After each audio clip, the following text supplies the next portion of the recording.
Rojbaş îro bîstî yekê Ağustosê 2021 em dîsa bi programkî nû ve biberanê mijara îroyîn Afganistan û Afganistan û em ê ser Kurdistanê zî bisekirinê navbêne wan de çi wekevî heye çi ferqiyet heye, wekevî û ferqiyet. Nîvanê me nivîskarekî Rûdawê İsmet Yüce ye, Kurd ê Maraşê ye. Kurdî nizanê lê em ê bi Tirkî berdewam bikinê. İsmet xêr hatî. İsmet hoş geldin. Merhaba, hoş bulduk. İyi akşamlar. İyi akşamlar. Şimdi biraz önce Kürtçe söylediğimi Türkçe'de tekrarlayayım. İyi günler. Bugün 21 Ağustos 2021.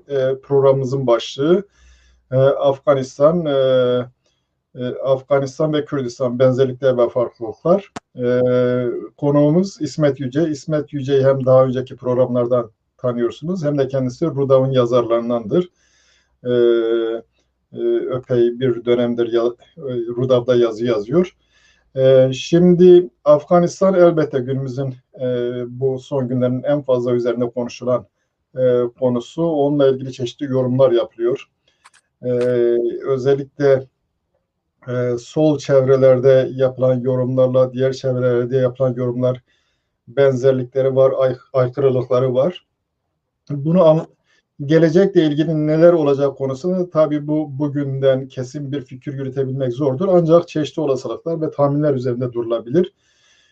Afganistan, Ozan mümkün mü? Ben önce Afganistan'ın nerede bulunduğu ve evet göründüğü gibi Afganistan'ın batısında İran var. Uzunca bir sınırı var Afganistan'la. Güneyinde yine Pakistan var. Afganistan'ın bir tarafı şeye de uzanıyor, Çin'e de uzanıyor. Çin'le sınırı 80 kilometre kadar, 78 kilometre mi ne, detayları tabii hatırlamıyorum. Orta Asya'da yine Türkmenistan'la, Özbekistan'la, Tacikistan'la komşuluğu var. Zaten Afganistan'ın kuzey sınırları da Orta Asya sayılır. Ayrıca Afganistan'ın şöyle bir özelliği var. Tarihsel olarak zaten BMC kültürü dedikleri zaman, yani bu İran halklarının yerleştiği ve etrafa yayıldığı bölge Oksuz kültürü de diyorlar. Bir kısmı Afganistan sınırları içerisinde, Türkmenistan, Afganistan o sınırlar içerisinde.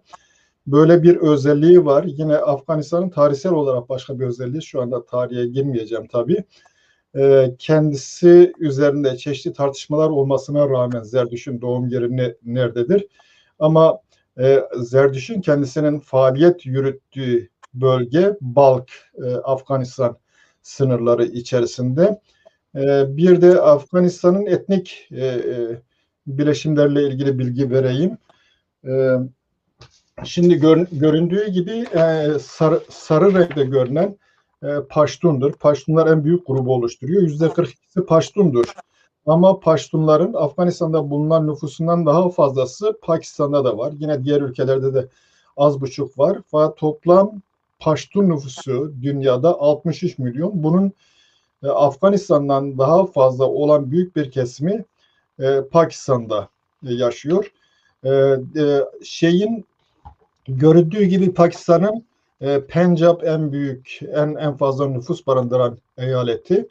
Diğer taraftan Belucistan var ama Belucistan'ın nüfusu az. Burada haritanın altında Belucilerin ve diğerlerinin nüfusları da verilmiş. Gerek Pakistan'da nüfusları da verilmiş. Afganistan'da bendeki istatistiklerde %42'si Paştun, %27'si Tacik, Hazara halkı genellikle orta bölgelerde yaşıyor. %9 civarında Şii, onlar İran'a yakın bir Şiilikleri var. Kuzeyde Özbekler var. Türkmenlerin %3 nüfusu. Aymak denen gruplar var, bunlar Sünni. %4 gibi. Nuristani, geçmişte en fazla katliamlara uğrayanlar, oraya Gavuristan da deniliyormuş. Ayrıca Büyük İskender'e karşı en büyük direnişte sergileyenlerden bir tanesi. Renkleri sarı, mavi gözlü. Bunlara da Gavuristan deniliyormuş. Büyük baskılara maruz kaldıklarından dolayı büyük oranda bugün asimile olmuşlar. Sünniliğe geçtiğini sanıyorum. Kafiristan diyorlarmış. Gavuristan değil de Kafiristan.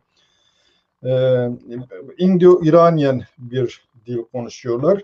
Bir de Belüciler var. Zaten Paştunların kendisi de İrani bir gruptur. Onların dilleri de öyle. Diğerleri de 4%.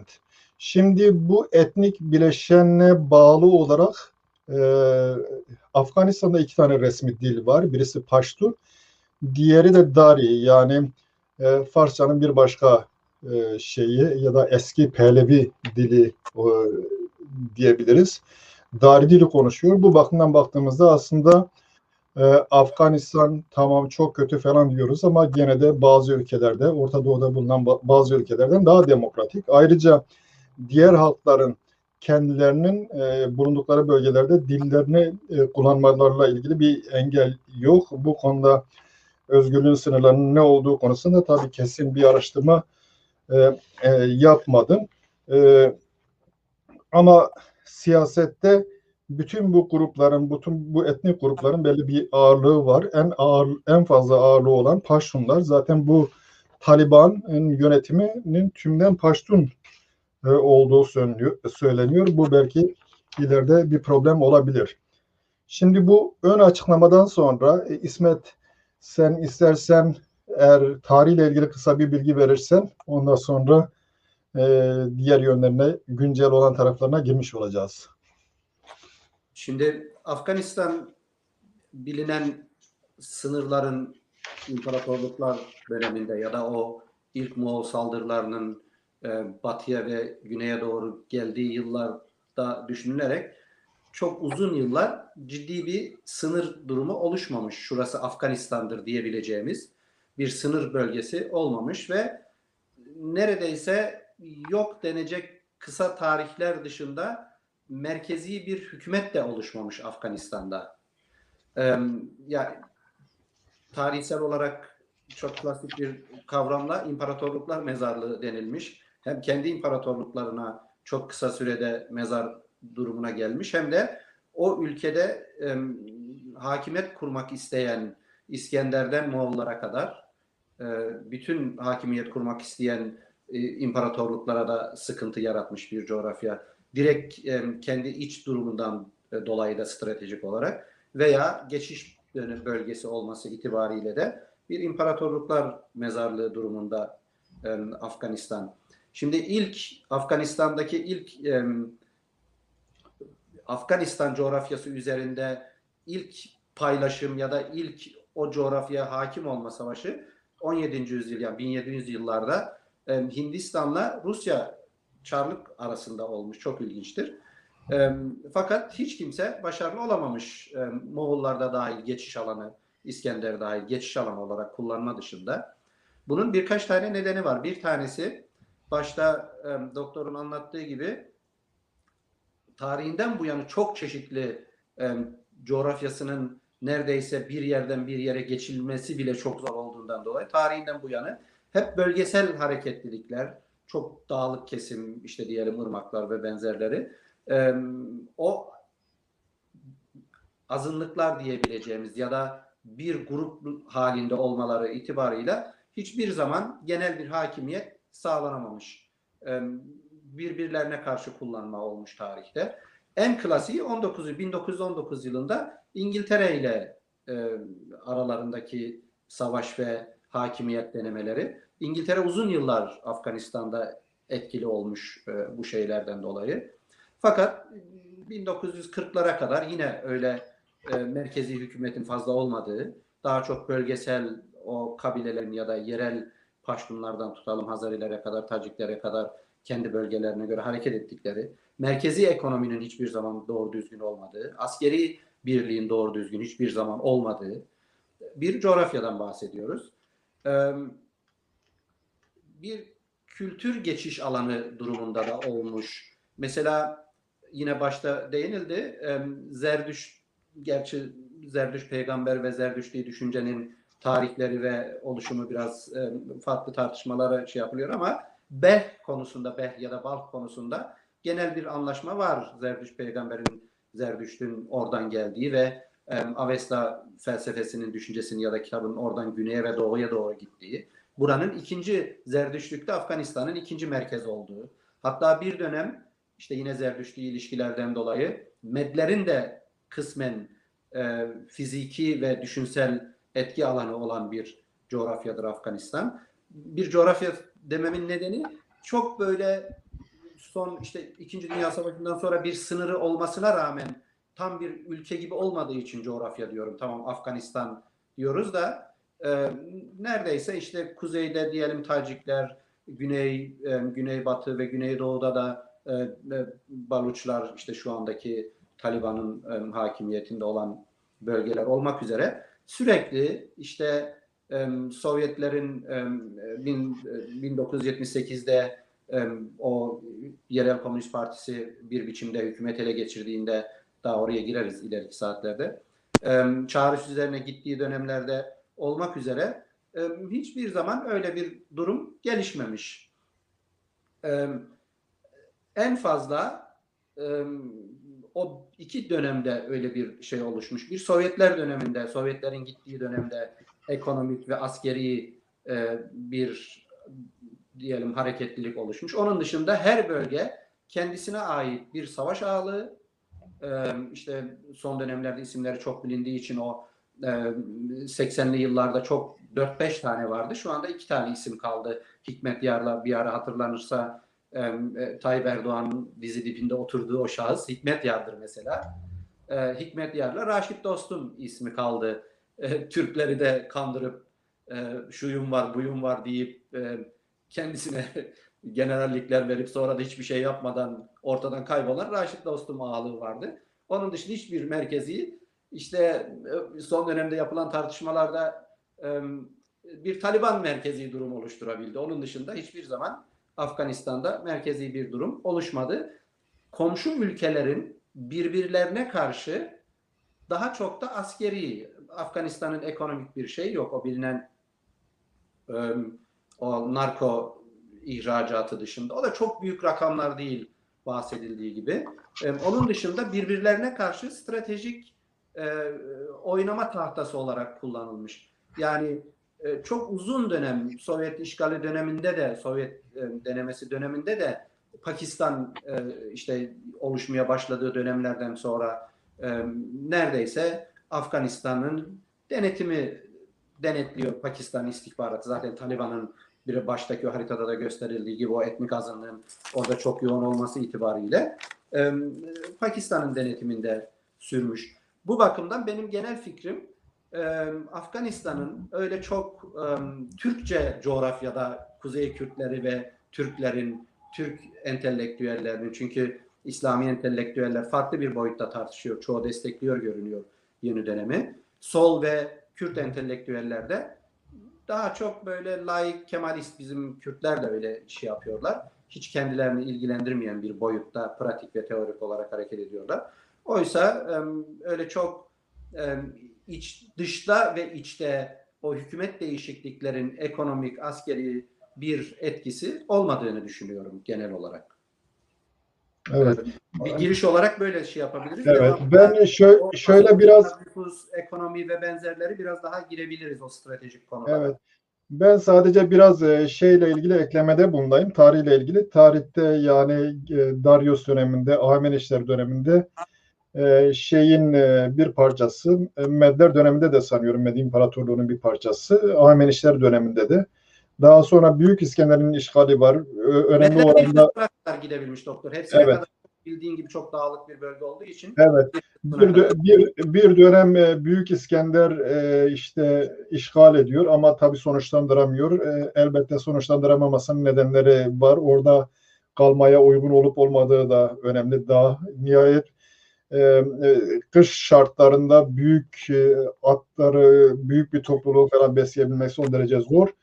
Bu daha sonraki dönemlere geliyor. Sasaniler döneminde de onun bir parçası.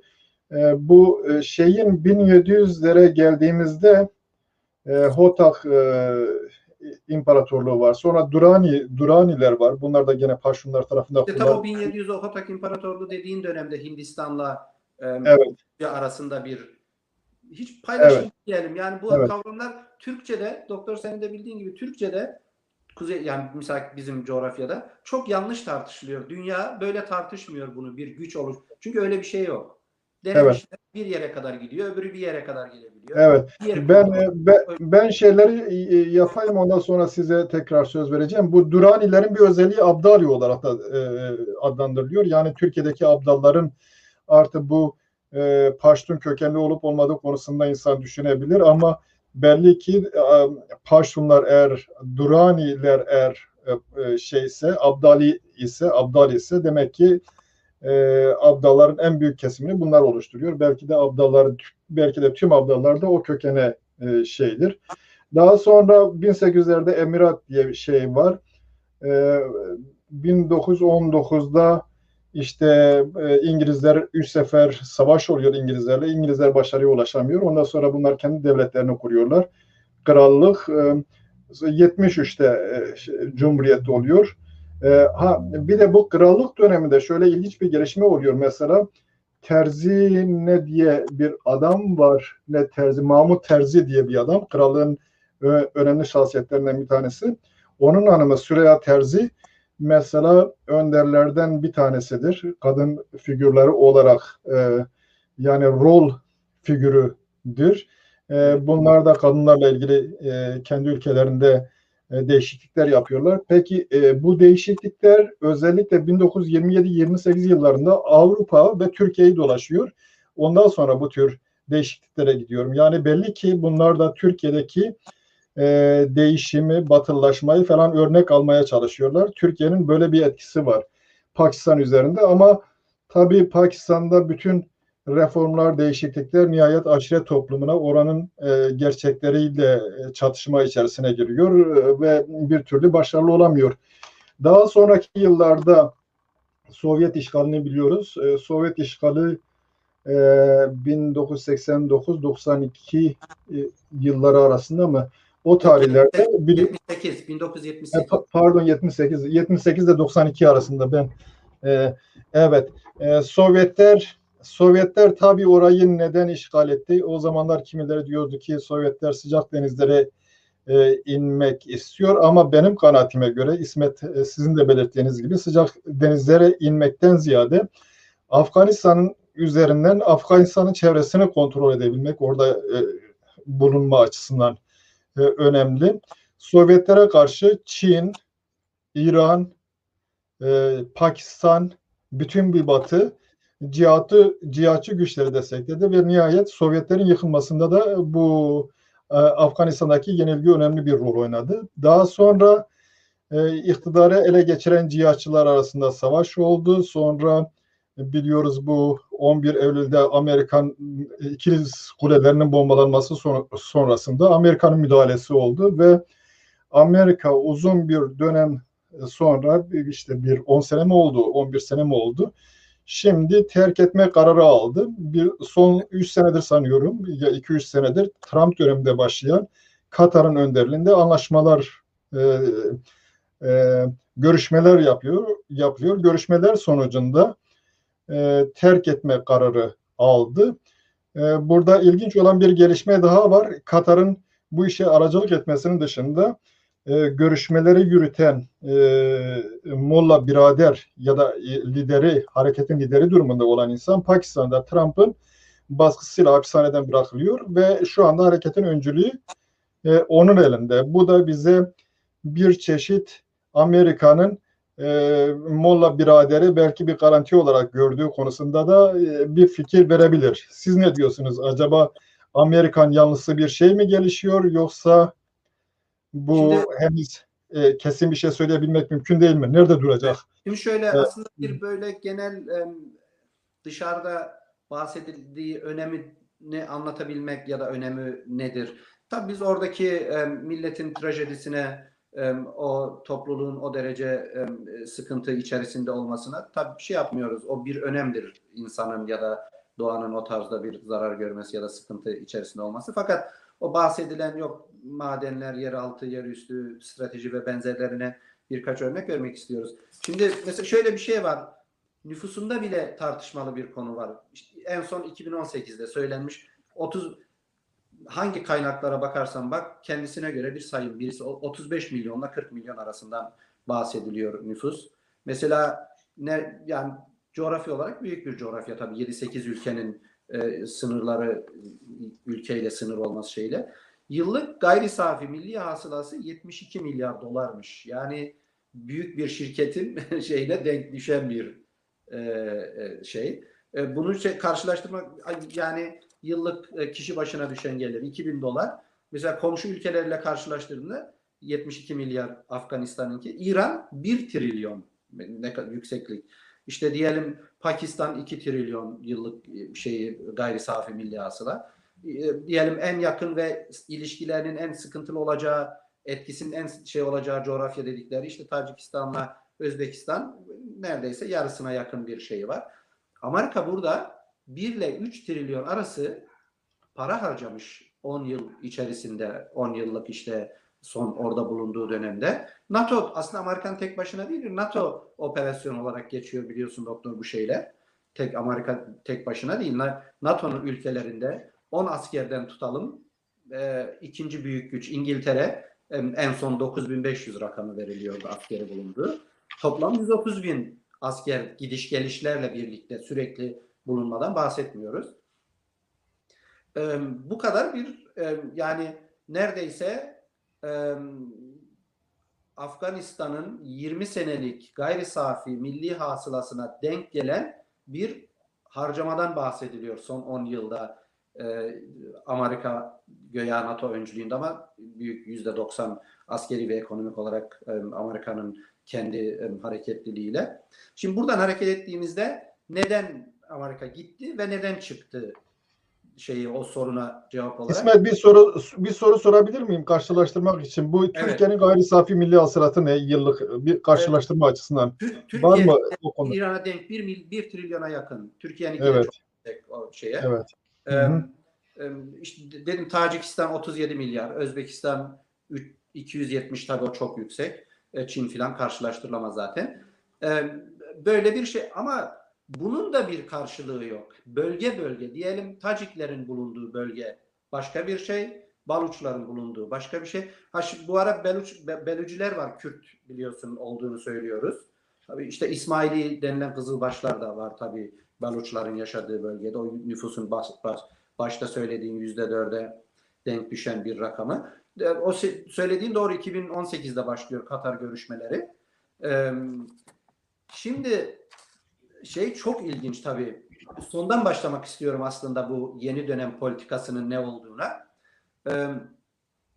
Sen de biliyorsun İngiltere'de Genelkurmay Başkanlığı herhangi bir konuda çok az basına çıkar ve çok az yorum yapar.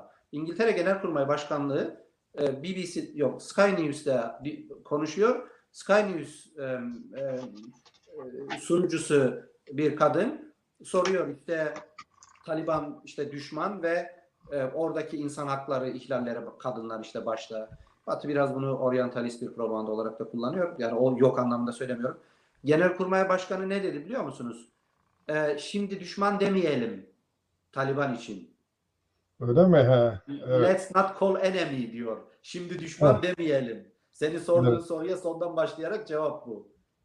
Öyle bir gelişme Ruslar da mesela geçmişte terörist diyorlardı. Şu anda radikal demeye başlamışlar. Yok zaten o ayrı. O konuya geleceğiz biraz sonra. Düşün İngiltere Genelkurmay Başkanlığı şimdi düşman demeyelim diyor. Kadın da ısrarla diyor ki peki ne kadar kadın öldürülürse, ne kadar kız çocuk yaşta evlendirilirse, ne kadar coğrafya yok edilirse diyeceğiz. Şimdi bu konulara girmeyelim diyor. Tabii diyor biz karşıyız, üzülüyoruz böyle insani trajedilere. Hani Batılılar hep oryantalist kavramlarla öyle söylüyorlar. Ve yine bugün 2 saat kadar önce Pentagon basın toplantısı yaptı.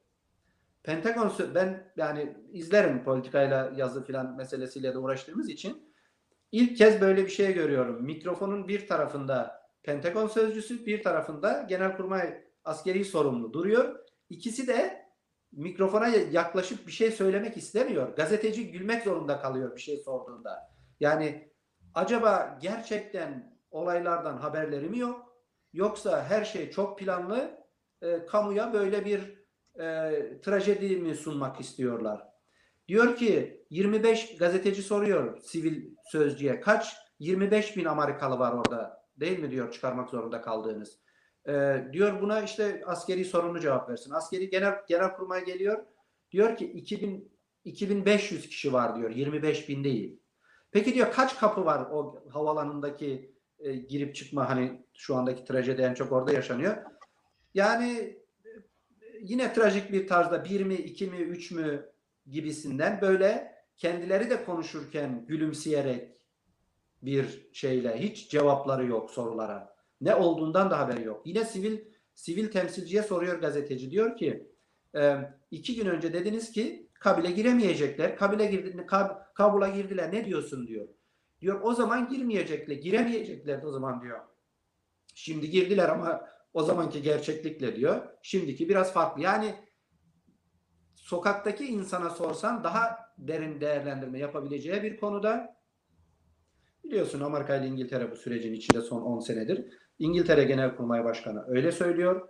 Pentagon askeri sözcüsü Genelkurmay General başka bir şey söylüyor. Yanındaki sivil ve bir dönem biz bile burada konuşurken ikimiz şimdi ekran boş kalmasın diye ona göre bir teknik uğraş içerisinde oluyor.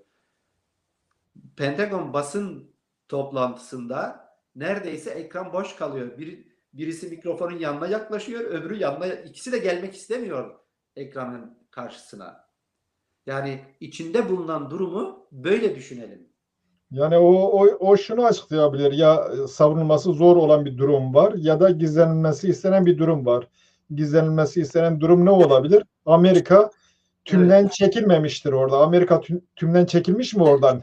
Soruya işte bu böyle bir trajikomik bir cevapla onun için şey yapmak istedim. Yani şimdi mesela o geçen bu bölgede alan çalışması yapan bizim akademik bir arkadaş gitmemiş de o bir proje çalışması. Diyor ki 1 ile 3 trilyon arası harcanan paranın büyük bir kısmı işte oradaki savaş ağlarına gitti. Epey bir kısmı da kara para temizleme operasyonu gibi düşünelim diyor. Tabii bu elimde ispat olan bir şey değil ama Afganistan gibi bir bölgede ne olacak? Böyle olacak durum. Yani onun çok soruluyor işte niye askeri güç oluşturulamadı, soruluyor niye kısa sürede teslim oldu, nasıl oldu filan. Zaten biliyoruz 10 senedir başkent Kabul dışına çıkmıyor bu NATO operasyon birlikleri. Bu kadar bahsettikleri, büyük güç dedikleri Amerika'nın orada aktif askeri personeli en yüksek olduğu dönem 15 bin. İngiltere 9.500. Şu anda havalanı korumak için ne kadar Amerikan askeri var? 5.200. Neredeyse yarısı daha orada.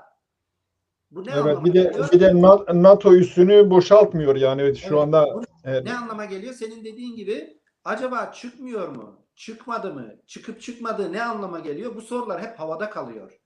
Yarısı oradaymış daha bu askeri birliklerin ve o silahların büyük bir kısmı diyorlar Taliban güçlerinin eline geçmiş. Taliban güçleri sürekli ne kadar demokratik, ne kadar liberal, ne kadar insan haklarından yana olduğunu bahseden açıklamalar yapıyor.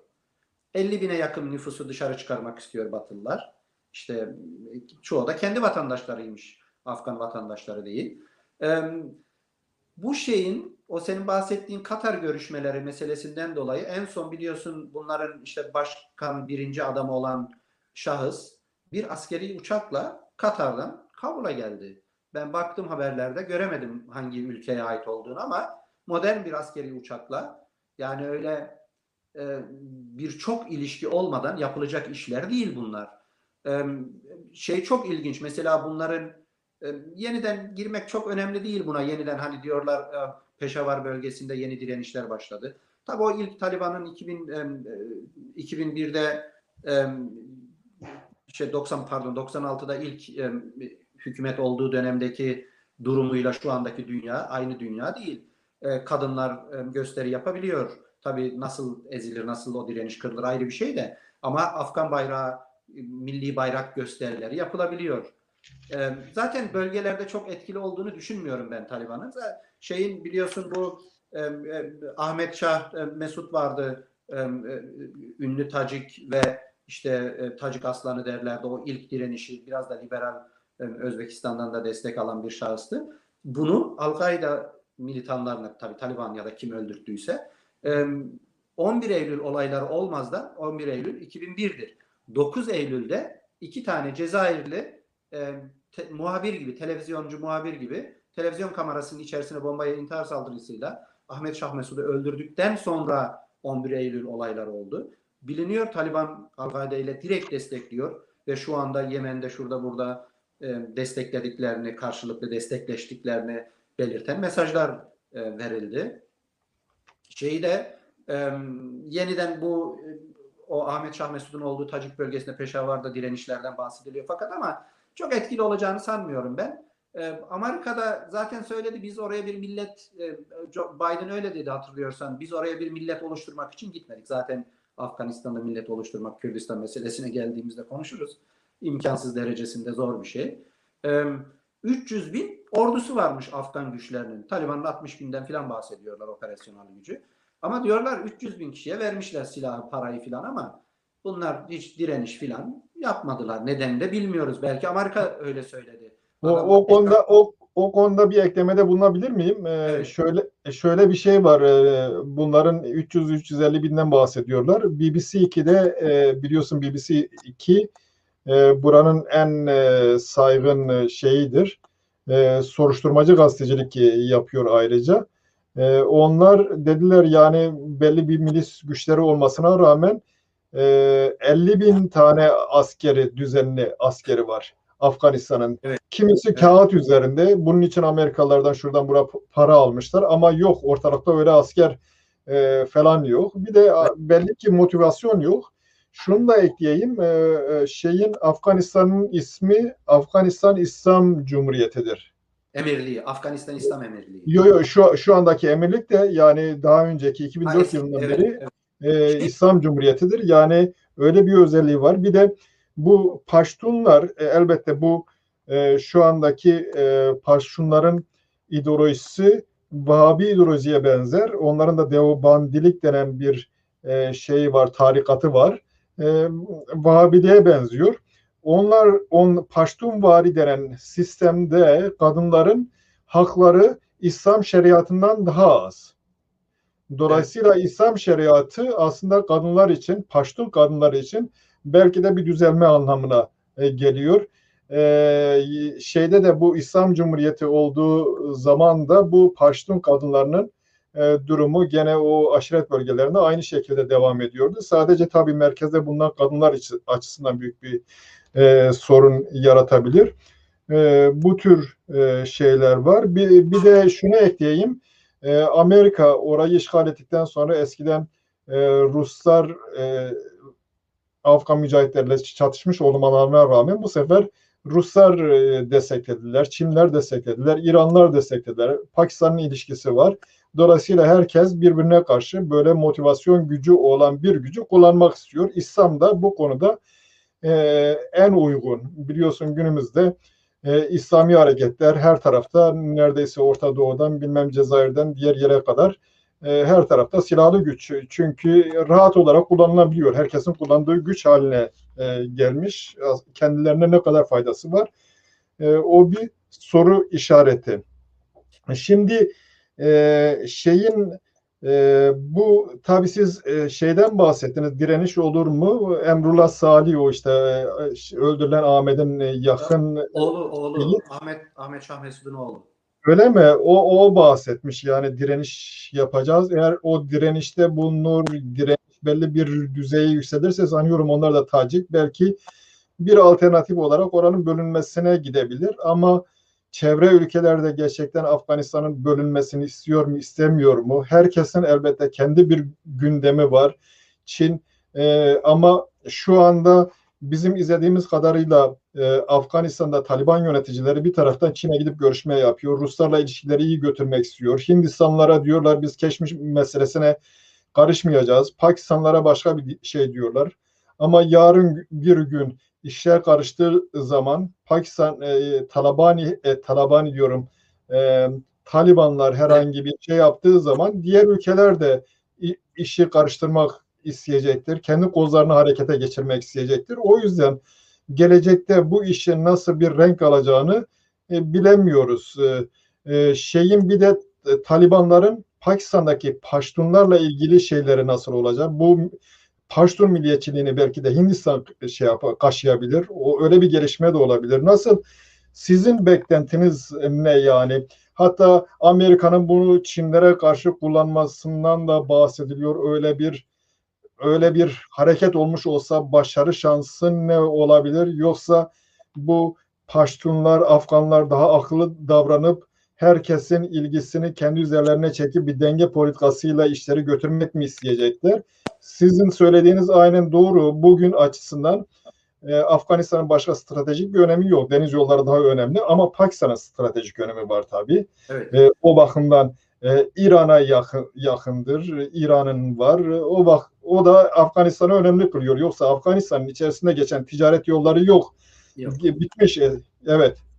Şimdi Afganistan nüfusunun çok uzun yıllardır şöyle ya da böyle %10'una yakını, bazen daha çok 8, bazen %12'si mülteci durumunda olmuşlar. 1900 yıllardan bu yana, çünkü sürekli bir geçiş savaş alanı olduğu için şu anda da %10'a yakını komşu ülkelerde mülteci durumunda, kendi etnik azınlık durumuna göre, işte diyelim Tacikler Tacikistan'a veya işte Hazarlar Özbekistan'a, bir kısmı İran'a gidiyor. İşte Paştun olanlar Pakistan'a gidiyorlar. Fakat uzun yıllardır bu hareketlilik devam ediyor.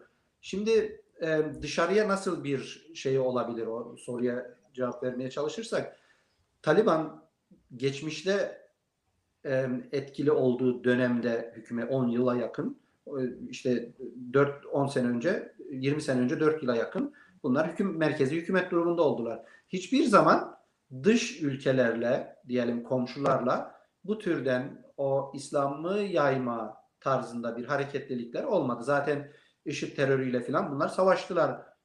Hükümet değilken bile o bölgedeki IŞİD kamplarına, işte diyelim operasyon düzenlemeler, IŞİD'i etkisiz hale getirme operasyonlar oldu Taliban'ın. Bu coğrafyada hepsinden çok böyle İran etkileneceği düşünülüyor ama bana sorarsan, benim araştırmalarıma göre en çok kaygılanan Tacikistan'la Özbekistan. Çünkü orada bir radikal İslami gelişim, zaten Özbekler biliyorsun bu IŞİD içerisinde Suriye'de bayağı etkililerdi. Türkiye'de belli bir güçleri vardı, radikal İslamcı kesimin, Selefilerin. Bu iki ülkeyi belki biraz etkileyebilir. Onun dışındaki komşu ülkeleri Taliban'ın o İslam'ı yayma durumu ya da tırnak içindeki İslami terör dedikleri ya da işte IŞİD benzeri, ben İslam ve terör kavramlarını yan yana kullanmak istemiyorum ama IŞİD bağlamında söylüyorum bunu. O gibi faaliyetleri olacağını düşünmüyorum ama Al-Kaide ile ilişkileri var. Al-Kaide'nin gücü nedir şu anda çok belli değil. Yemen'de var biraz, ayrılmış bir grup olarak Suriye'de var. Belli bir operasyonel gücünün Afganistan'da da olduğu söyleniyor. 11 Eylül 2001 olayında zaten Amerika'nın iddiası oydu, terör durduracağız diye gidip oraya müdahale etmek. İçinde 11 Eylül olaylarını yapan terör gruplarının içinde bir tane Afgan yok. Hepsi Suudi Arabistanlı. Onun için o yukarıda kuzey ülkeleri dışında öbür tarafları etkileyebileceğini düşünmüyorum. Pakistan'ın, Taliban'ın ilk örgütlenmesi ve Afganistan'daki faal olmasından bugüne Pakistan istihbaratının Taliban'ı ve yöneticilerini direkt kontrol ettiğine dair basında çok çeşitli haberler her zaman çıkıyor. Bugün bile var böyle haberler. Onun için çok etkili olacağını sanmıyorum. Bir de bu işte Rusya ya da öbür ülkeler şuraya gidecek. Artık bu bir ülkenin başka bir ülkeye deniz ya da karayolu ya da şurada, işte eskiden İpek yolu olması şeyiyle önemliymiş. Böyle bir stratejik önem kalmadı hava yollarının çok etkili olması itibarıyla. Rusya isterse istediği ülkeye, istediği coğrafyaya, istediği kadar gidip gelebilir. Artık o eski Türkçe konuşulan bölgelerde bu politika çok yapılıyor. Sıcak denizler yok, şu şuraya inecek, şu şuraya gidecek. Öyle bir stratejik tarih kalmadı artık. Yeraltı zenginlikleri zaten işte en fazla 2 trilyondan bahsediliyor. Amerika zaten o kadar harcamış oraya. Yani onu alma şansı da yok. Onun için Taliban'ın buradaki yeni güçlenmesi, hükümet olması komşu ülkelere bir etkisi olacağını düşünmüyorum. Fakat bilindiği gibi yeni dönem, bu neokolonyalist dönemde biz Kürtleri de çok ilgilendiren bir kavram. Hem kültürel olarak hem askeri olarak. Neokolonyalist dönemde proxy war denilen bir şey var. Senin adına savaşı yürütme bölgelerde. Bu Afganistan güzel bir örneği. Taliban bir parçası diyelim. Zaten Amerika oradayken bile bahsettiğimiz gibi Kabul ve çevresi dışına çıkmamış bir Amerikan askeri. Yani Mezar-ı Şerif'e bile gitmemiş. Öbür ülkeler biliniyor zaten. Herat var, Kandahar, Mezar-ı Şerif. Hiç Kabul ve çevresinde bulunmuşlar. Onun için o dönemde bile 3'te 2'sine yakınını Taliban kontrol ediyor. Ekonomik olarak, askeri olarak, hareketlilik olarak. Biraz önce söyledin mi sen, hatırlayamadım. İran'la zaten yeni dönem ilişkiler geliştirmişler. Eskiden İran kaygılanıyordu bunların varlığından ve hareket tarzından.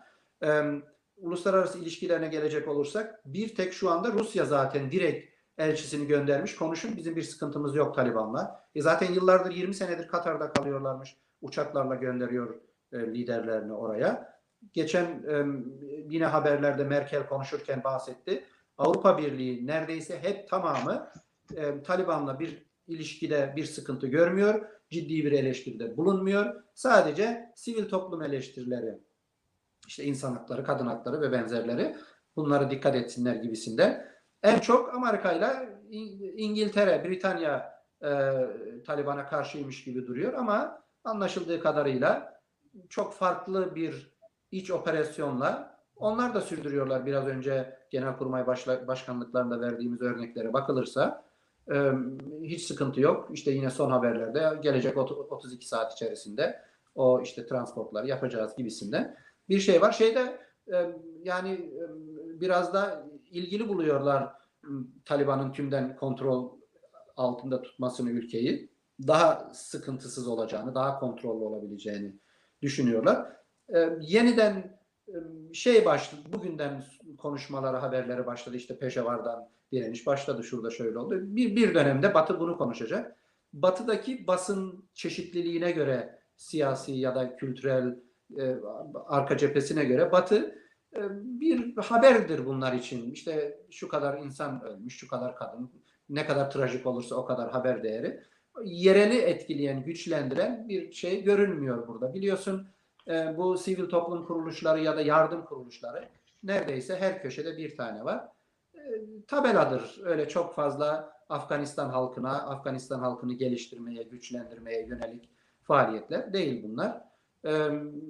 Öyle anlaşılıyor ki Taliban biraz gücünü yerleştirdiğinde yine yerel kuzeyde işte diyelim Tacikler, orada Hazarlar ve benzerleri kendi bölgelerini kontrol etme, kendi sistemlerle hareket etme, yine komşularda alacakları, işte diyelim Raşit Dostum Türkiye'den alacağı, işte öbürlerinin öbür komşulardan alabileceği destekle kendilerini bir biçimde proxy war, askeri ve siyasi olarak götürecekler. Çin'e bir etkisi olacağını sanmıyorum. Hindistan hiç etkisi olmayacak. İran kontrol etmiş gibi görünüyor. Türkiye'de Batı'nın yaptığının biraz daha geri halini yapıyor. Nedir? İşte muhalefet göçmen geliyor. Hükümet İslamidir. Biliyorsun Türkiye'deki İslami çevre Talibanları doğrudan destekliyor. Bahsettikleri o. Zaten Afganistan kurul 1900'lerden bu yana yasasında şeriat var.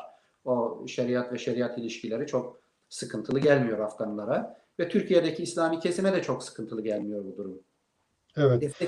Destekliyorlar. Solda Kürt meseleye de yeniden dönersek başka bir tarzda şeyini yaparız yorumunu. Evet. Şimdi oraya geleceğim. Bu Taliban IŞİD'le savaş halinde. O yüzden IŞİD'i kendisine alternatif olarak görüyor. Bu bakımdan şeyin yükünü azaltıyor. Diğer güçlerin yükünü azaltıyor. Yani savaş halinde olması Batı açısından önemli. Şimdi bu Paştunların şöyle bir özelliği de var. Paştunlar öteden beri vergiyi bir soygun olarak değerlendiriyor. Nüfusun %42'sinin Paştun olduğu dikkate alınırsa ve dünyadaki eroinin ham maddesinin %90'ının Afganistan'da üretildiği söyleniyor. Belki bu abartılmış olabilir ama gene de o kadar olmasa bile ona yakın bir kısmı olabilir. Bu bakımdan aslında Paştunların kontrolün Paştunlara geçmesi aynı zamanda vergi toplamak için de uygun bir araç haline gelecek. Çünkü Paştunlar bu sefer vergi dışarıya gitmiyor, bize geliyor gibi bir değerlendirme yapacaklar. Bir bu. İkincisi bu eroin üzerinde ya da eroinin ham maddesi üzerinde belki bir kontrol sağlama imkanı olabilir.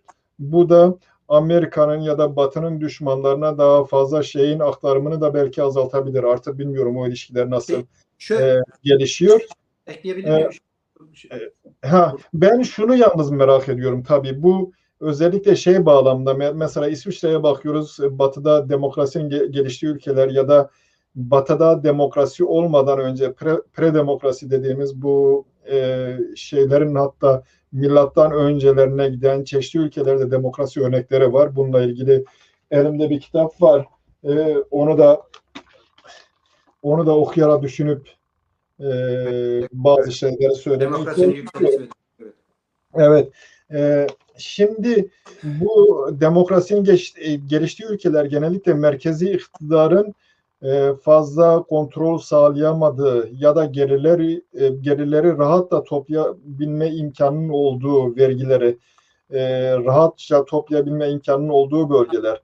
Örneğin Irak'ta otoriterlik gelişmiş Sasaniler döneminde işte İslam'a da onun üzerinde geçiyor. Çünkü orası rahat ve yoğun bir şey var. Yoğun bir tarım var ama onun olmadığı yerlerde, tarımın daha az olduğu yerlerde birbirinden parça parça dağınık olan şeylerde bunu aracılar vasıtasıyla yürütüyor. Dolayısıyla Afganistan'a baktığımız zaman Afganistan'da aracılara merkezi otoritenin kendi başına iktidarı götürebilmesinin imkanı yok. Aracılara ihtiyacı var. Bu da aslında aracılara yani diğer etnik gruplara önem verilmesini gerektiriyor.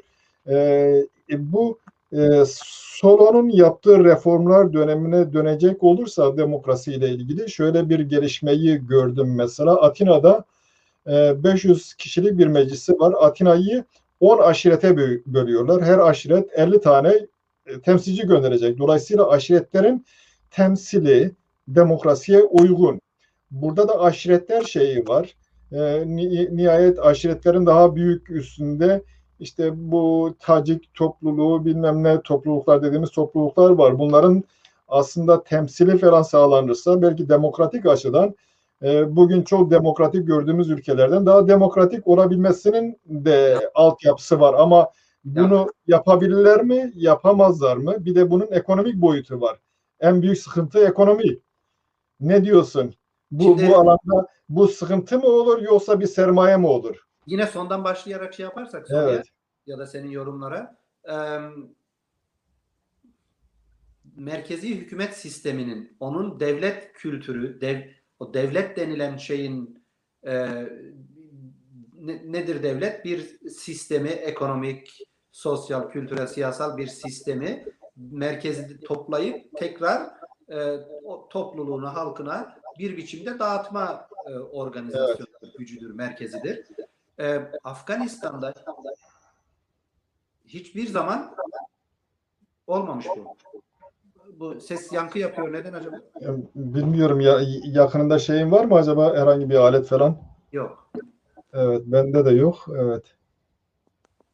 Şimdi böyle bir sistem olmadığı için biliyorsun mesela tamam mı? Şimdi tamam. Böyle bir sistem olmadığı için mesela bu 2001'de Amerikan işgal operasyonu sırasında sık sık gündeme gelen Loya Jirga diye bu yaşlılar ya da aşiret ileri gelenlerin topluluğunun ortak karar komitesi vardı. Adı Loya Jirga'ydı onun. Onlar mesela diyelim bölgelerden gelip işte merkezde ya da bir yerlerde Katar'da şurada burada nereyse toplanıp genel kararı ama o toplantı veya o şahsiyetlerin ofislerinin dışına çıkan bir şey değil. Bu mesela işte Yunan Atina topluluklarının bir araya gelip demokrasiyi tartışıp topluma yaymasıyla Afganistan'daki hiç bunun kültürel, sosyal, siyasal, tarihsel altyapısı olmadığı için bu loya jirga olduğu çok uzun yıllardır var zaten. Hala devam ediyor. Şimdi söylemeyi unuttuk arada. Afganistan'daki bu yeni yönetim oluşmasında yine bir koalisyondan bahsediliyor. Sadece Talibanlar değil, bir koalisyonlardan. Yine bugünkü haberde Karzai'de görüşmelerin içinde olduğuna dair bir haber dinledim. Hamid Karzai. Karzai ile görüşmeler devam ediyor. Kaç günden beri de yani devam ne ediyor. demek Evet. bu? Yani bir yönetim grubu komitesinin içerisinde olma durumu ama o aşiretler topluluğundan o demokrasiyi aşağıya doğru götürme, ekonomik ve benzerleri söylediğim. Şimdi zaten Afganistan gibi topluluklarda dünyada neredeyse kontrolün en az olduğu ülkelerden belki birinci sıraya gelir. Merkezi hükümetin refahı ya da oluşan bir ekonomiyi topluluğa doğru götürme, aşağılara doğru götürme ne organizasyonu var ne de kültürel tarihsel altyapısı var bunun. Onun için vergiyi toplayacak. O vergiyi bir yere işte halka tekrar öyle bir şey toplayamıyor. Topladığı da zaten o merkezi yerlerde kullanabiliyor. Bir şehirden bir şehire hem o ırkı azınlıklardan dolayı öyle hareketlilikler de yok zaten. Çok ciddi ırk ayrımları ve ırkçılık mesela Hazarilere karşı, Paştunların, Taciklere karşı müthiş bir küçük bir Evet, o yanları var. O kesinlikle ben öyle olacağını düşünmüyorum. O durumun bir demokrasi oluşturacağını veya ekonomik bir toplama veya o ekonomik toplamanın çeşitli bölgelere bir refah götüreceğini, bir yol, su, elektrik, okul götüreceğini düşünmüyorum. Afganistan'ın tarihsel kültürü içerisinde bu yok. Çok ciddi proxy war, çok ciddi bu aşiret reisi de demeyelim, savaş ağlarının gücü, ekonomik, askeri gücü ve komşuların birbirlerine karşı bunu kullanma sistemleri var Afganistan'da. Evet. Şöyle bir şey söylersem, yani bu otokratik yönetimlere baktığımız zaman otokratik yönetimlerin en büyük özelliği nedir? Devlet aparatının fazla güçlü olması, bürokrasinin fazla güçlü olması. O yüzden halka ihtiyaç duymuyor. Halka hangi durumlarda ihtiyaç duyuluyor? Ya savaş halinde ihtiyaç duyuluyor ya da vergi toplamak için. Aynen. Vergi toplama, eğer bu üretebiliyorsa, bir şeyler üretiyorsa o vergi veriyor. O yüzden halk kıymetli hale geliyor. Ya da bazı bölgelere yetişemiyor. O bölgelerde şey yapıyor. Ya da bazı bölgelerdeki halkın belli yetenekleri var. Onlar üretim yapıyor. Dolayısıyla merkezi bürokrasinin de buna ihtiyacı var. Ama o yüzden ben verimli bölgelerde bahsettim. Irak'ta olsun, Nil bölgesinde olsun, muhtedir olan, direkt olarak çok verimli olan bir alanda denetimi sağlayabiliyor ve ondan sonra halka ihtiyaç duymadan kendi bürokrasisini besleyebiliyor. Evet, doğru, başka bir şey. Burada Talibanların devlete değil, Talibanların yönetime gelmesiyle birlikte bürokrasi kayboldu. Talibanların doğru düzgün bir bürokrasisi yok. Aslında Talibanlar ne kadar gerici olurlarsa olsunlar halk bu ne demektir? Halkı fazla abartan bizim sol kesim için halk gerici de olabiliyor demektir. Taliban ama halk. Kesin olmayan bizim bu söylediğine bir cümle ekleyelim doktor. O evet. Halk meselesinde yine o alan çalışması yapan, o proje yapan akademisyen arkadaşımız nasıl bir anket sistemi uyguladılar bilmiyorum ama %80'inin katı bir şeriatı desteklediğine dair anket sonucu çıktığını söylemiş. Tabii o bellidir zaten. Söylediğini desteklemek için bunu ekleyebilirim. Halk bunun bürokrasi yok. Bürokrasi olmadığı zaman onun masrafları falan da yoktur. Demek masrafları olmadığı zaman eğer gelirler varsa bununla ilgili bir bölüşüm şeyi yapılırsa bu halka da yansıyacaktır. Ama şöyle bir sorun var. Yeni yatırımlar yapmak için yollardır, havaalanıdır, bilmem ne yapabilmek için bir dizi şeyi gene belli bir ölçüde çok güçlü de olmasa bir bürokrasiye ihtiyaç var. Şimdi ya da diğer kesimler üzerinde kontrolü sağlayabilmek için yine bir bürokrasiye ihtiyacı var. Yani bunların devlet aparatına ihtiyacı var. Bunun sonucunda sanıyorum Batı'nın beklediği bu ihtiyaçtan dolayı bunlar var olan devlet aparatının işte uzantısı olan, kalıntıları olan kesimlerle bir uzlaşmaya gidip de yeni bir şey oluşturma yoluna giderler. Bu da ne zaman kendisini daha fazla hissettirecek? Galiba ekonomik sorunlarla bunlar yüzleşmeye başladığı zaman, değil mi? Evet. Ekonomiye sıra geldiği zaman burada homurdanmalar başlayacak.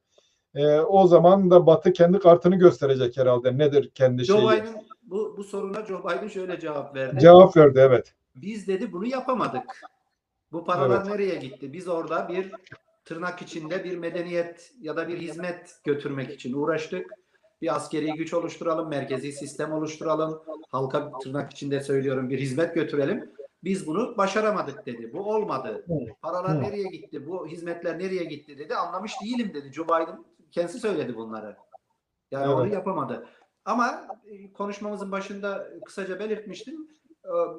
Önceki Taliban dönemine göre ya da önceki Afganistan dönemine göre bu teknolojinin, internet teknolojisinin, bilişim teknolojisinin gelişmesinden dolayı çok farklı bir kültürel altyapı oluştu. Biraz daha ileri geri laflarını sevmiyorum da biraz daha böyle hakkına, coğrafyasına, çevresine sahip çıkar hale geldikleri görülüyor.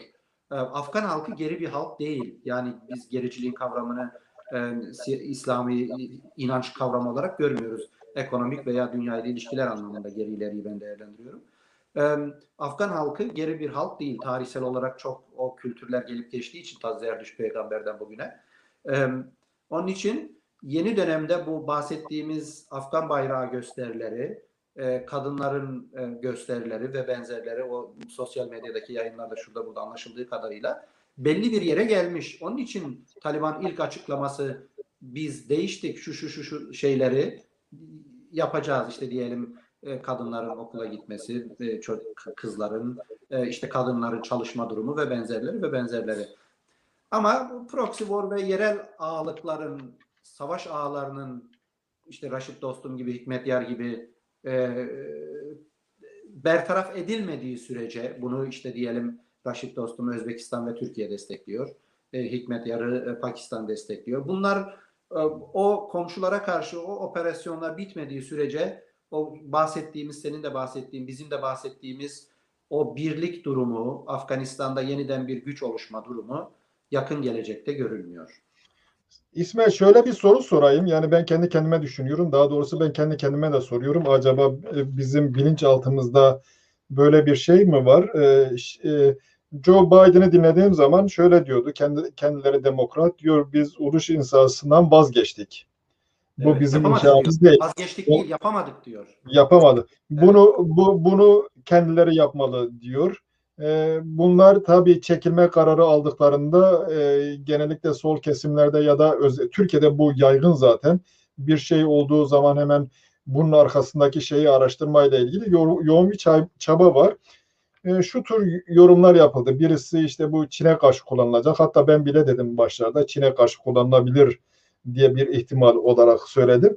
Başka bir yorum da Çin'in İpek Yolu projesi var. Birisi Pakistan'a uzanan. Biliyorsunuz Pakistan'la Çin müttefik. Kime karşı? Hindistan'a karşı müttefik durumunda. İkisinin Evet. düşmanı da Hindistan'dır. Birbirlerini destekliyorlar. Bir diğer İpek Yolu da işte kuzeyde işte Orta Asya'ya, Özbekistan, Türkmenistan, hatta sanıyorum daha da ilerilere gidebilecek bir şey. Karışıklık Taliban vasıtasıyla İslami hareket yani IŞİD gibi orada karışıklık çıkarılarak bu ülkelerde bu tür şey engellenmeye çalışılacak gibi yorumlar vardı. Bunun şartları var mı? Acaba biz mi çok fazla zorluyoruz kendimizi? Ne diyorsun? Şimdi şöyle, İpek Yolu tarihte kaldı. Yeni bir İpek Yolu olmayacak. Bu teknolojiyle Ama Çin öyle bir yok başka karayolu anlamda yok Çin başkan yok, geleceğim evet. oraya. Yeni bir İpek Yolu'na da ihtiyaç da yok. Yani o İpek Yolu derken çok uzun coğrafyaların kültürel, askeri veya ekonomik geçişleri anlamında. Çin'in zaten dediğin gibi Pakistan'la ilişkileri çok her anlamda iyi. Nedeni de biliyorsun Hindistan'ın o sınır bölgelerinde Çin'in desteklediği askeri güçler, hatta birkaç eyalet neredeyse Afganistan coğrafyasının yarısı kadar bölgeler Çin'in desteklediği güçler, Mao'cu güçler Hindistan'a karşı savaşıyorlar. Bunlar biliniyor. Onun için Pakistan'la ilişkileri Çin'in bir İpek Yolu denemesi için ya da İpek Yolu hareketliliği için Afganistan'a ihtiyacı yok. Pakistan zaten yıllardır çok özel ilişkiler var söylediğin gibi. Ama Rusya'yı oralarda Taliban benzeri hareketler işte yaratıp da şöyle geçen evet. Rusya için Çin söyledi. Rusya ile bizim ilişkilerimiz kaya kadar güçlü, sert. Rock diyorlar ya, as hard as rock diyor. Kaya kadar güçlü ilişki Rusya ile. Demek ki o iç ilişkilerde, iç denetimde orada sıkıntı yok. Fakat Taliban'ın IŞİD gibi ya da diğer radikal İslami hareketler gibi bir İslam ideolojisini ithal etme veya bir İslam ideolojisiyle başka bir toprakta, eğer başka bir ülke bunu kullanıp bir proxy war başlatmak istemiyorsa isteyebilir, ama o Taliban'ın o altyapısı yok. Ya kültürel ya da İslami güç anlamında Taliban güçlerinin okuma yazma oranı %20'lerde diyorlar. Yani askeri güçlerinin, 60 binden bahsedilen askeri gücünün.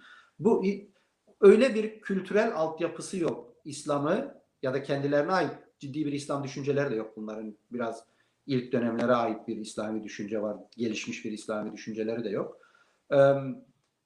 Öyle bir operasyonel faaliyetleri olacağını Çin'e karşı. Zaten o Çin sınırları, Afganistan'la Çin sınırı, yani 10 tane Çin askeriyle denetlenecek kadar kısa. 80 kilometre orası Evet. Çin için İşte mesele ben değil. öylesine o diyorum 80 bin ki, kişi yığar oraya mesele değil. Her o da metreye değil. bir. O da değil. Afganistan'da Çin'in olduğu bölgeye füze atsan dağları geçip düşmez yani. Öyle bir coğrafyadan bahsediyoruz. Yani çok şey değil o. Hepsinden ötesi bence net bu söylediğim. Taliban'ın bir İslam düşüncesi ithal etme ister tabii. Dünyayı İslamlaştırmak ister. O sıkıntı yok da. Fakat o kültürel veya bilgi altyapısı ve o kodu yok Taliban'ın. Evet. Onun Evet. için öyle bir şey görmüyorum. Evet. Bence bu Afganistan'ı buradan bırakıp bölgeye, Kürdistan ve Bir iki şey ekleyeceğim. Ondan sonra başka bir konuya tamam. yani bununla bağlantılı olarak Kürdistan'a geçeceğiz. Tamam. Tabii Sizde merkezde bir soru bunlar varsa bu konuda, bir aklında bir soru varsa doktor konuşabiliriz.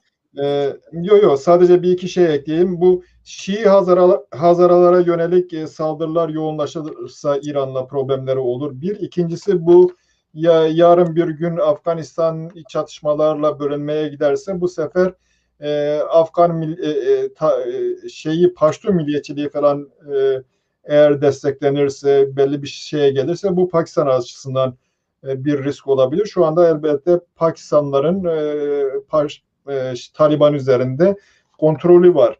Şimdi bu bizim coğrafyadaki şeye geçtiğimiz zaman haklı olarak şöyle bir durum da söz konusu. Taliban Afganistan'da Taliban'a ne zaman yönetim devrediliyor?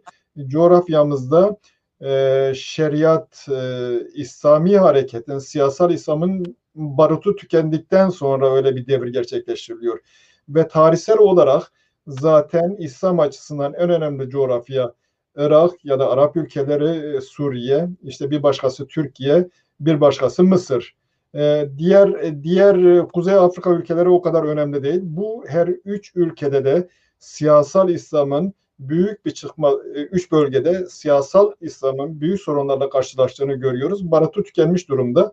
Bir iktidar adayı olamıyor, bir cazibe merkezi değil. Afganistan tarihsel olarak diğer Arap ülkeleri için, Türkiye için de bir cazibe merkezi değil. Ben Türkiye'deki basına bakıyorum. Mesela havuz medyası diyorlar. Dilim Yavuz'a gitti. Yavuz medyası da olabilir. Yazık'tan O da Yavuz'a gittin, evet. doğru yere gitmiş. Doğru yere. Orada mesela Milliyet şimdi batıdakinden daha fazla tehlikeli gösteriyor bu Taliban'ın orada yaptıklarını, ama diğer tarafta Yeni Şafak böyle Taliban destekler. Halbuki bunlar bütün meselelerde aynı tavrı takınıyorlardı. Şimdi kendi düşman gördüğü bir güç de Amerika, diğer devletler böyle anlaşmaya gittiklerine göre bunun Türkiye üzerinde etkisi ne olur? Türkiye'de Kürt güçlerinden bazılarını mesela YPG'yi güneyde düşman olarak görüyoruz Suriye topraklarında. Ondan sonra Suriye ile problemi var. Nasıl Türkiye'de şey arayışına girer mi bu? Yani Türkiye'de çevresiyle uzlaşma, uyuşma gibi şeyleri teşvik eder mi bu değişim? Şimdi Türk ya Kürt milletinin, Kuzey Kürdistan'da Kürt milletinin tabii kaygıları, beklentileri farklı ama Türklerde o havuz medyası dediğin çok ciddi bir kesim orayı izlediği için ne derse o tarzda hareket ediyor. Yanlışı da kabul ederek. Yine gördüğüm kadarıyla bu havuz medyası İslami olarak gördükleri için nasıl gördüklerini de tam bilemiyorum ama Taliban'ı biraz böyle sessizlikle destekliyorlar. Evet. Türkiye'nin merkezi yani Türk devlet aklı mahalle kabadayı aklı tarzında hareket eder. Tarih boyunca İttihat Terakki'den bu yana böyle hareket ediyor. Nasıldır bu? Mesela diyelim bu son örnekte Taliban'ı destekliyor gibi bakacağız, göreceğiz diyor şu andaki Türk hükümetinin başı. Fakat öbür taraftan da biz daha önceki denemelerden biliyoruz. Eskiden Türkeş yaşarken devlet Azerbaycan kardeşimizdir, bir devletiz diyordu. Alttan da darbe yapmak için gitmişlerdi hatırlarsan.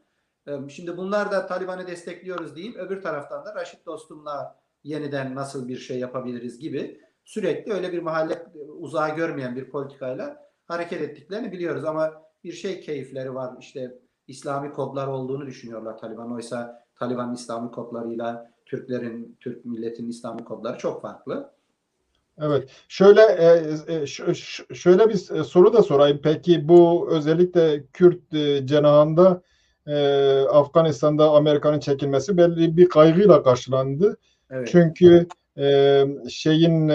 Amerikalılar hem Irak Kürdistan'da bulunmaktalar hem de Suriye'de YPG'yi destekler durumda. Eğer onlar olmamış olsa yani YPG'nin kendi başına herhangi bir saldırı yönleyebilmesi mümkün değil.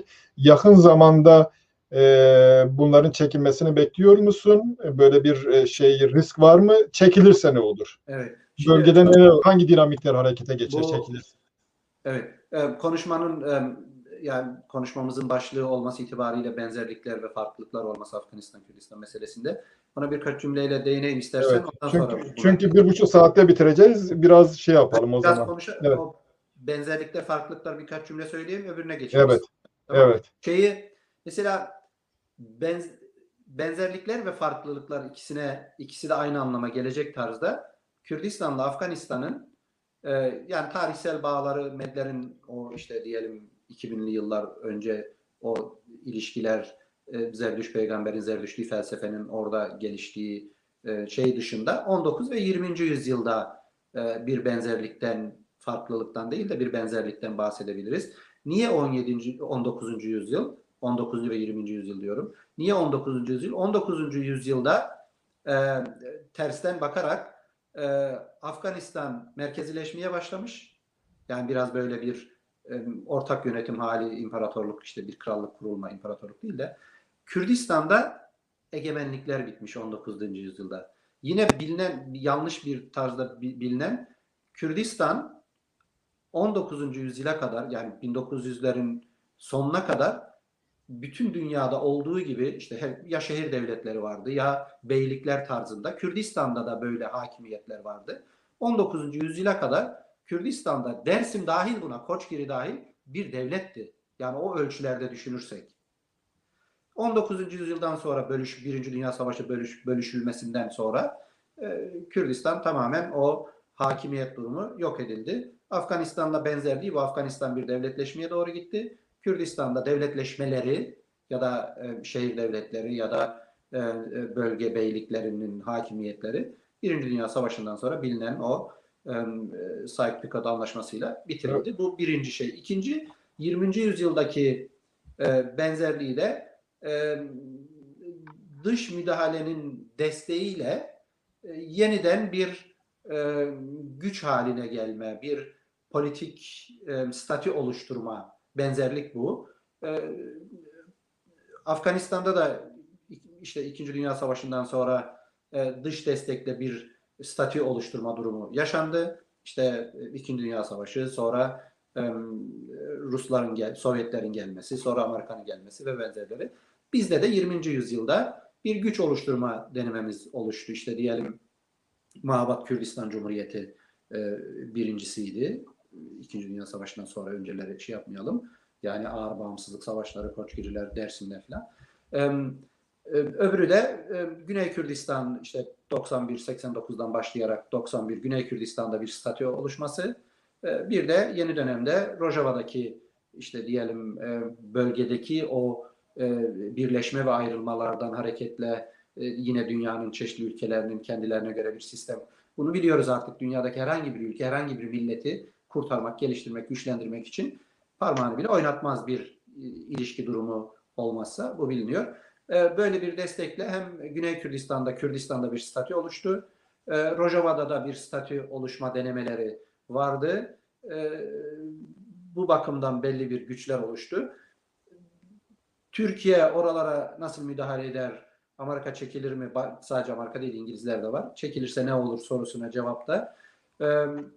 Çok ilginç. Biz bu politikada zayıfız tabii, biliniyor.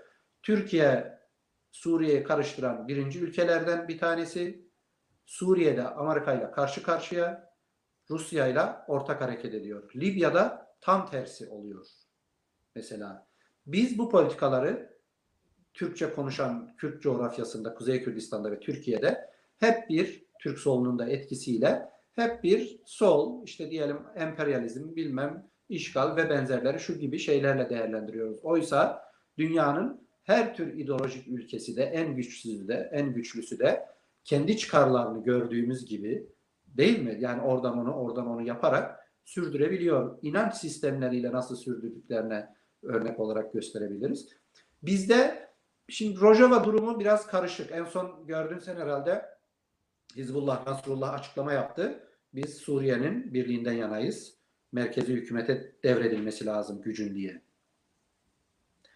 Rojava'da eğer Güney Kürdistan'la bir ortak hareket oluşmazsa ya da kendi içlerinde 70'li yılların sol gençliği kafasıyla bir devlet, bir sistem oluşturma mantığını atlatarak oradaki milletin komşu, işte öbür taraflardaki Kürt milletiyle ortak hareket düşüncesini geliştirmezlerse Türkiye'ye ihtiyaç olmadan Şam'la sıkıntı olabilir. Zaten Şam'la doğrudan ilişkiler var, biliniyor şu anda.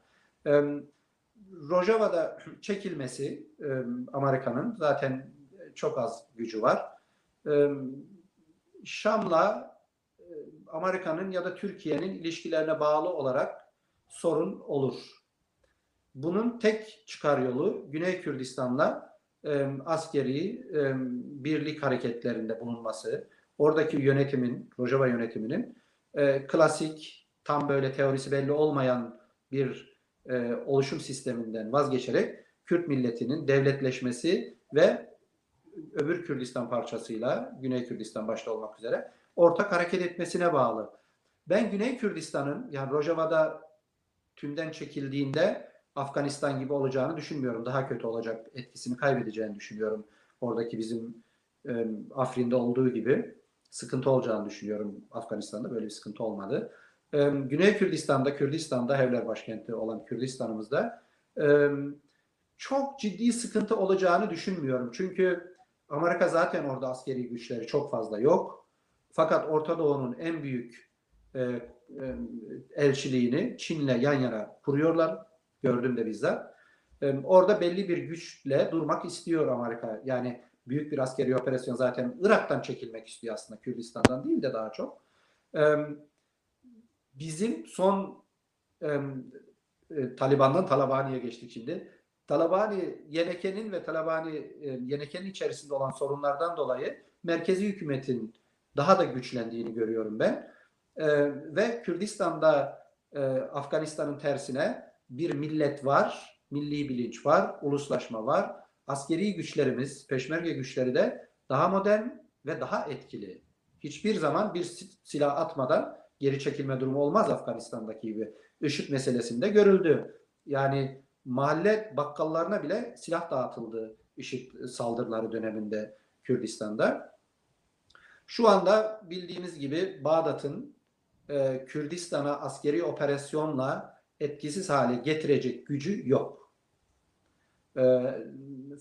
O Bağdat Anayasası'nda olan federasyon maddesi kaldırılsa da kaldırılmasa da o gücü yok artık. Zaten Orta Doğu'da Türkiye ayrı bir şey. Geçen konuşmalardan bir yerde denk geldim.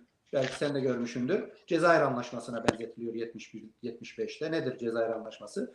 Kürdistan'da, Güney Kürdistan'da ölümsüz Baba Mustafa Barzani belli bir güç oluşturmaya başladığında önce destekleyen İran, sonra Türkiye, İran, Bağdat, Tahran Cezayir Anlaşması'yla o Kürdistani güçleri dağıtması durumu vardı. Ona Cezayir Anlaşması deniyor. Şimdi o geçti artık. İran hiçbir zaman eski tarzda öyle Bağdat'ın o Sünni kesimini, Sünni hükümeti destekleyecek durumda değil.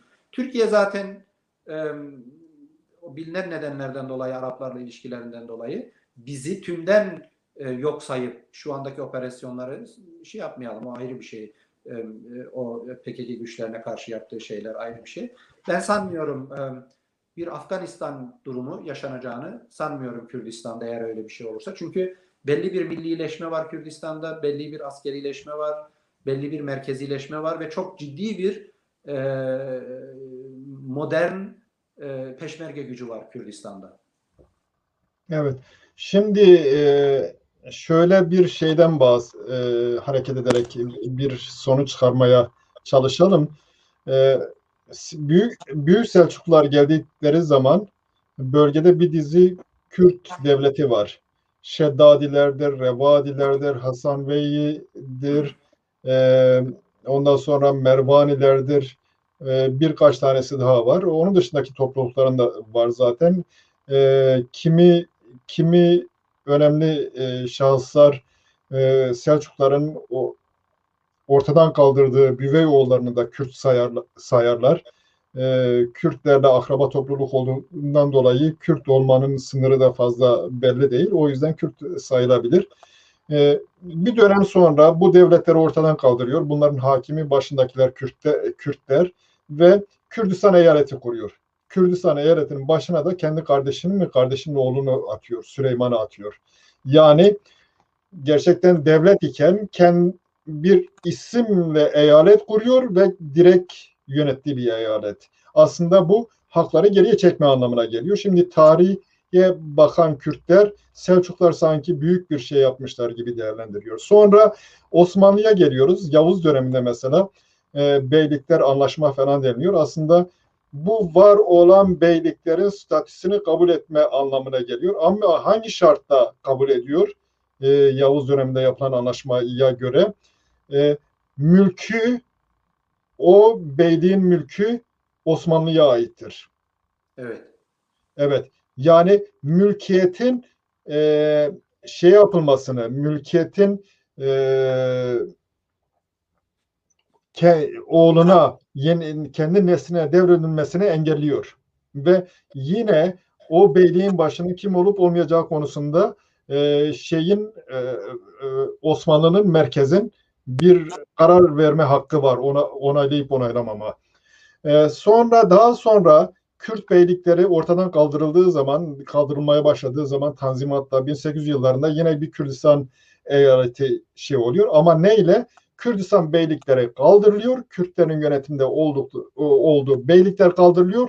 Onun yerine kendilerinin yönettiği bir eyalet oluşturuluyor. Aslında isim büyük ama geriye atılmış adımlar. Bu açıdan da yaklaşıldığı zaman devlette oyun çoktur. Yani şu anda Kürtler orada yönetimde. Bir de Kürtlerin tabii şöyle bir problemi var. Biraz önce bahsettik ya, petroldan dolayı direkt gelir geliyor. Direkt gelir geldiğinden dolayı çevreye de ihtiyaç duymuyorsun. Kendi halkına da fazla ihtiyaç duymuyorsun. Onların üretimde yer almıyor.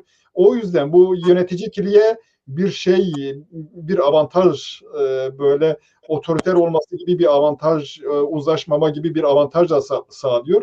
Bu bir problem ama tabii Birinci Dünya Savaşı bitmiş. Birinci Dünya Savaşı'nın sınırları çizildikten sonra Türkiye'nin sınırlarının ne olduğu da belirlenmiş. Türkiye'nin o sınırları değiştirebilmek için yani bir savaş, büyük güçlerle savaşması gerektiği gibi bir şey doğuyor. Tabii Türkiye ya da diğer güçler ne yapabilir?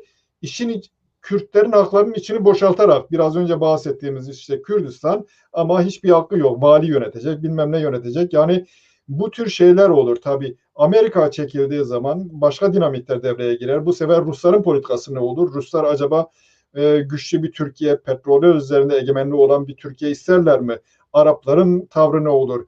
İran'la Türkiye bölüşme konusunda anlaşır mı? Bu bir dizi şey var ama tabii Kürtlerin oyun bozabilmesi de mümkün. Oyunu nasıl bozabilirler? Ancak Kürtler kendileri oyun kurucu olabilirse, bunun için de Kürtlerin kendi aralarında demokratik bir ilişki geliştirmesi, birbirlerini kabullenmesi gerekti. Ben onun dışında başka bir çare görmüyorum İsmet. Bilmiyorum, sen ne dersin? Doktor söylediklerine katılıyorum. Sadece birkaç şey ekleyebilirim. Evet. Tamamen doğru. Şimdi Kürdistan Orta Doğu'nun tabii ortasında bir ülke. Öyle olunca güçsüz bir Kürdistan'ı Araplar da ister, Türkler de ister.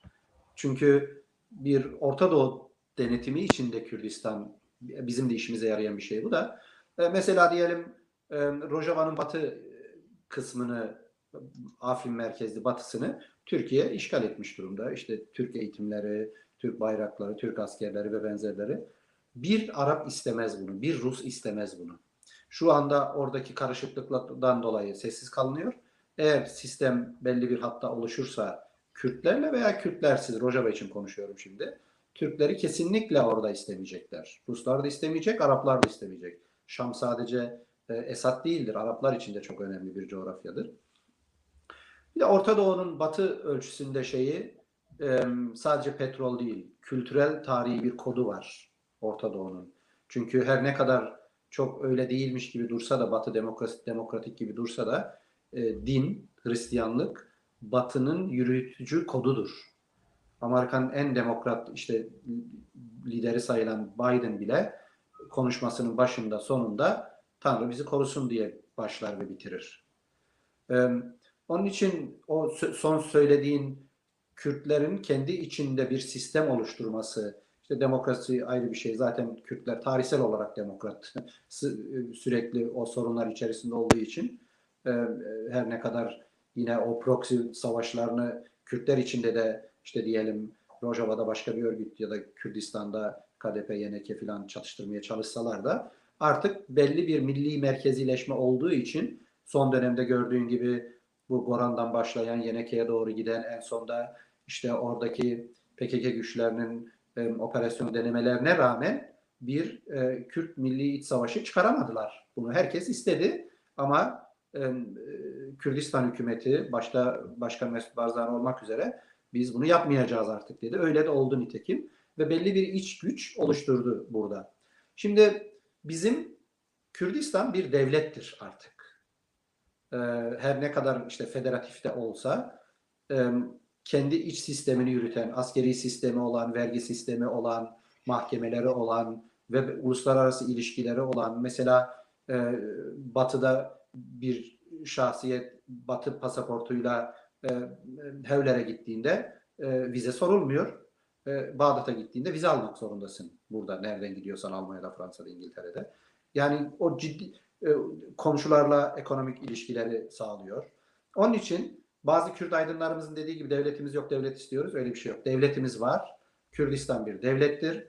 Kürt milleti, milletin bir vatandaş, bir devlete ne yap? Bu örgüt kafasıyla davranmaktan vazgeçelim. Bir millet diyelim bulunduğumuz ülkede devlete karşı sorumluluğumuz neyse, biz de bir Kürt milletinin bir ferdi olarak devlete karşı nasıl bir sorumluluğumuz varsa onu yerine getirerek bu devleti güçlendirebiliriz. İsmet, İsmet, Evet. peki Türkiye'nin politikasında bir değişiklik bekliyor musun? Yani Türkiye şöyle niye mesela bugüne kadar hep dışarıda böyle şiddet yoluyla halletmek istedi?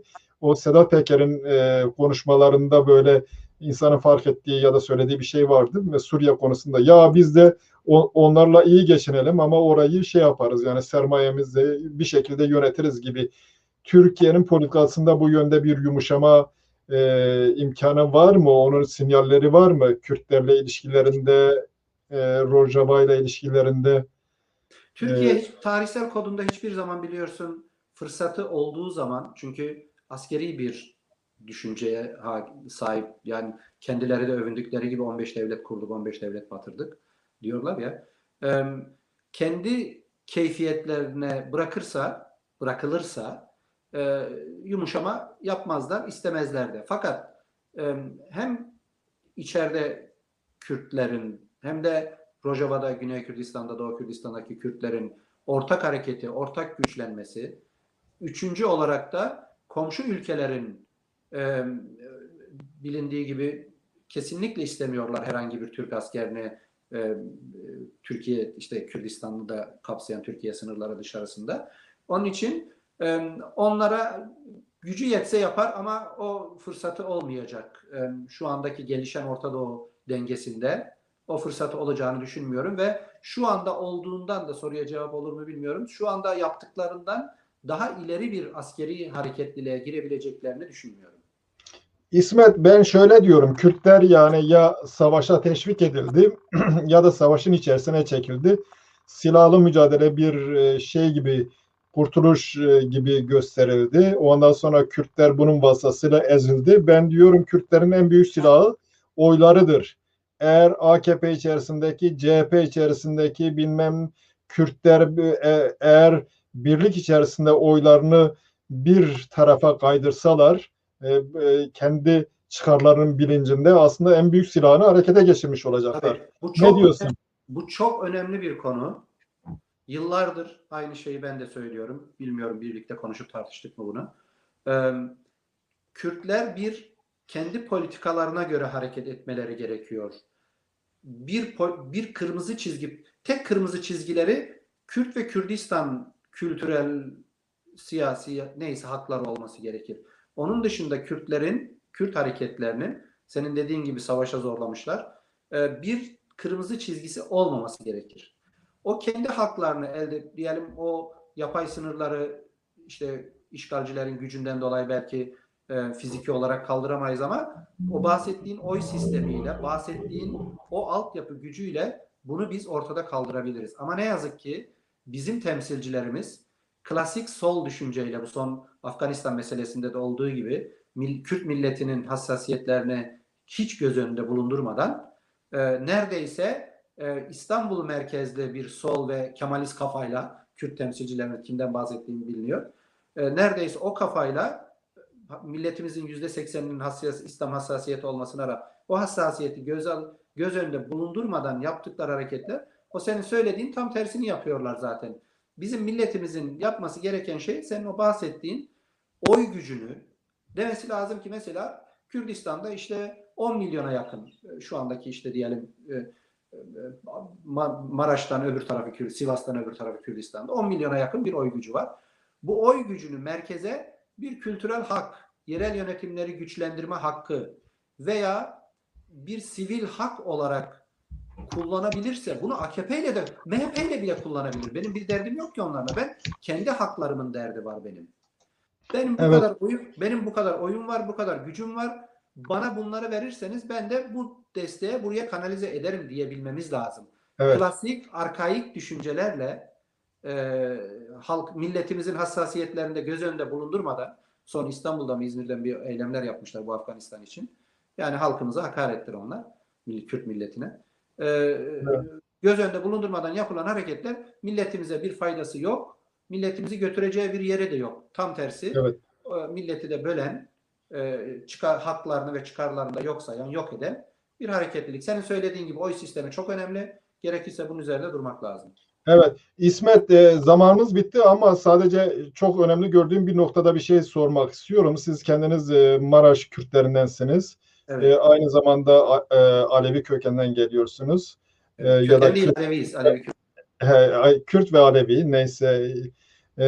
Şöyle Kürt ve Alevi olanların çoğu genellikle solla ilişkili ve şöyle bir şey görüyoruz bu çevrelerde. Amerika'ya, Batı'ya bir böyle tepki var. Anti-emperyalizm falan. Ben ya da geçmişte gene Mao'cu hareketlerinin işte Rusya karşıtı Mao'cu hareketlerinin en fazla taban bulduğu yerlerde Kürt Aleviler içerisindeydi. Bu şeye baktığımız zaman yani Türkiye'de Batı'yla işbirliği içerisinde olan sağ da aynı zamanda kendisine anti-emperyalist diyor, Batı düşmanıdır falan. Bir yerde böyle bir buluşma oluyor. Yani bu Kürt Alevilerin Batı'ya, yabancılara, dışarıya düşmanlık etmesinden ne fayda var? Varsayalım Koç yerine Batı'nın bir şirketi geldi, Türkiye'de iş yaptı, yani Koç'tan daha kötü mü olacak? Nedir bunun hikmeti? Evet. Evet, birkaç dakika lütfen çünkü Bu zaman oldu. benim bahsettiğim bu yani sol arkaik anlamında değil de Kuzey Kürdistan ve Türkiye'deki sol arkaik solcu. Yani Kemalizmden süzülme bir solcu olduğu için bilinen solun da dışında bir şey bunlar. Bu ezber anti-batıcılık, işte emperyalizm dedikleri ezber anti-emperyalistlik Kürdü Kürt'ten uzaklaştıran bir sistem haline geldi. Kendi çıkarları söz konusu olduğunda devletlerin bir emperyalizm ya da başka bir kapitalizm ve benzerleri kavramlar kullanılmıyor. Söz konusu Kürt ve Kürdistan çıkarları olduğu zaman bunlar kullanılıyor. Sol etkiyle devletin de Kemalist devletin de faaliyetleriyle böyle dediğin tarzda bir hareketlilik uzun yıllar vardı. Fakat benim bölgede gördüğüm ya da içinde bulunduğumuz topluluklarda konuşup tartıştığımda özellikle Kürdistan'ın devletleşmesi Güney Kürdistan şahsında Rojava'da belli bir hareketlilik olmasından sonra milletimiz artık bu söylediğin düşünceyi kısmen bırakıyor. Herkes bu ilişkilerden faydalanıyor, milletine sonuçlar çıkarıyor da biz neden çıkarmayalım tarzında bir söylem, bir tartışma geliştiğini görüyorum. Eski klasik söylemler bırakılmış gibi görünüyor. Evet, Tamamen bırakılmış demiyorum. Fakat mesela bizde Kürtlük düşüncesi de güçlenmeye başladı. Eskiden işte diyelim sadece bir düşünce felsefesi olan işte diyelim bir Alevilik üzerinden hareket ediliyordu.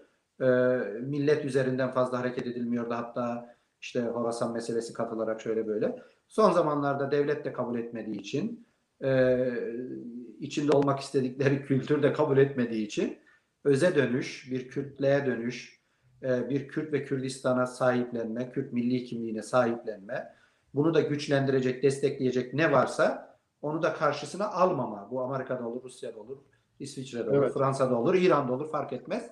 Almama gibi bir durum geliştirdiklerini görebiliyoruz artık. Kürtler evet, bu an özellikle Güney Kürdistan'ın bir merkezileşme olması ve son 2 yıldır medyasında Alevilerin, Alevi Kürtlerin, hatta Alevi Gün ve özel bu vesileyle işte bu Matem ayı, işte Aşura günlerinde de Alevi Kürt milletimize istedikleri tarzda hayırlı olsun.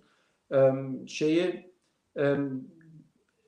bu Alevi Kürtleri Kürdistan hükümetinin sahiplenmesi de bizim coğrafyadaki Kürtlerde bir milli sahiplenmeyi de beraberinde getirdi. Bak bizi sahiplenen bir bölge var Alevileri diye bir sistem. Çünkü bilmem dikkat ediliyorsa Kürdistan medyasında Rudav'dan K24'e kadar Basniyüs'ten işte diyelim öbür Kürt hepsinde Alevi gün ve haftalarında sahiplenme, Dersim, Koçgiri 2 sene önce böyle bir şey göremezdin Kürdistan medyasında. Koçgiri günlerinde Koçgiri yanacak da Dersim'den bahsedecek veya işte diyelim Matem aylarında Aşura'dan falan öyle şeyler yoktu, Hızır günleri. Şimdi hepsi var, bahsediliyor ve Alevilerde tarihsel bir sahipsizlikten dolayı nereye gideceğini bilmediği için şimdi kendilerine bir sahiplenen merkez olduğunu gördüğünde kendileri de Kürt tabii bunun da farkına evet, vardılar son evet, dışlamamayla ve olumlu sonuç aldığını düşünüyorum. Evet.